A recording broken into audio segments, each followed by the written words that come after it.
ಇದು ನಮ್ಮ ಸರ್ಕಾರಿ ಕಿರಿಯ ಪ್ರಾಥಮಿಕ ಶಾಲೆಯ ವಾಚನಾಲಯ, ಅಂದರೆ ಓದುವ ಕಾರ್ನರ್ ಅಂತ ಹೇಳಿ.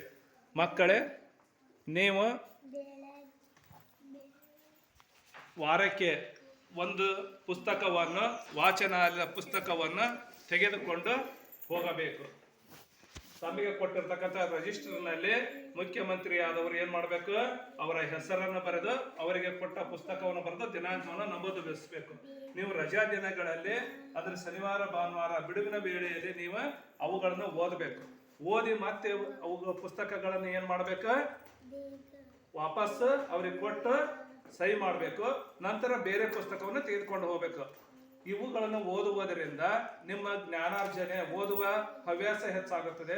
ಬೇರೆ ಬೇರೆ ವಿಷಯಗಳನ್ನು ತಿಳ್ಕೊಳ್ಳಿಕ್ಕೆ ನಿಮಗೆ ಅನುಕೂಲ ಆಗುತ್ತದೆ.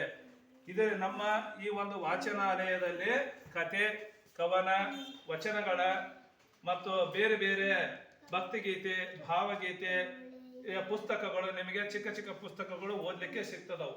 ಮತ್ತೆ ಗ್ರಾಮರ್ ಪುಸ್ತಕ, ವ್ಯಾಕರಣದ ಪುಸ್ತಕಗಳು ಕೂಡ ಇಲ್ಲಿ ಇರ್ತಾವೆ. ನಿಮ್ಮ ಪಠ್ಯ ಪುಸ್ತಕದಲ್ಲಿ ಬಂದಿರತಕ್ಕಂಥ ವ್ಯಾಕರಣವನ್ನು ಕೂಡ ನೀವು ಆ ಪುಸ್ತಕಗಳಿಂದ ಪದಗಳ ಅರ್ಥವನ್ನಾಗಲಿ, ವ್ಯಾಕರಣದ ಬಗ್ಗೆ ಮಾಹಿತಿಯನ್ನಾಗಲಿ ನೀವು ತಿಳ್ಕೊಳ್ಳಿಕ್ಕೆ ಅನುಕೂಲವಾಗುತ್ತದೆ.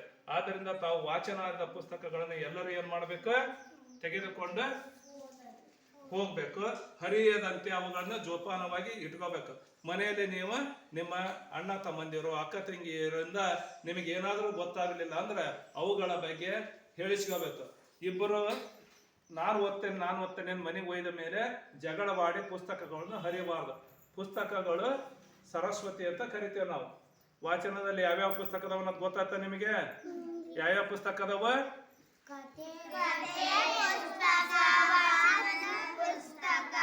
ವಚನಗಳ ಪುಸ್ತಕ ಹೌದಲ್ಲ, ಬೇರೆ ಬೇರೆ ಅನೇಕ ಪುಸ್ತಕಗಳು, ವ್ಯಾಕರಣದ ಪುಸ್ತಕಗಳದವು, ಕಥೆ ಪುಸ್ತಕಗಳದವು. ಈ ಎಲ್ಲ ಪುಸ್ತಕಗಳನ್ನು ಪ್ರತಿ ವಾರ ನೀವು ತೆಗೆದುಕೊಂಡು ಹೋಗಿ ಮತ್ತೆ ಅವ್ರ ಕೈಯಾಗ, ಲೀಡರ್ನ ಕೈಯಾಗ ಕೊಡ್ಬೇಕು. ಮತ್ತೆ ಬೇರೆ ಪುಸ್ತಕವನ್ನು ನೀವೇನ್ ಮಾಡ್ಬೇಕ, ಒಯ್ದು ನಿಮ್ಮ ವಿದ್ಯಾರ್ಜನೆಯನ್ನು ಹೆಚ್ಚಿಗೆ ಮಾಡ್ಕೊಳ್ಳಿಕ್ಕೆ ಈ ಒಂದು ವಾಚನಾಲಯ ಉಪಯೋಗ ಮಾಡಿಕೊಳ್ಬೇಕು. ಓಕೆ.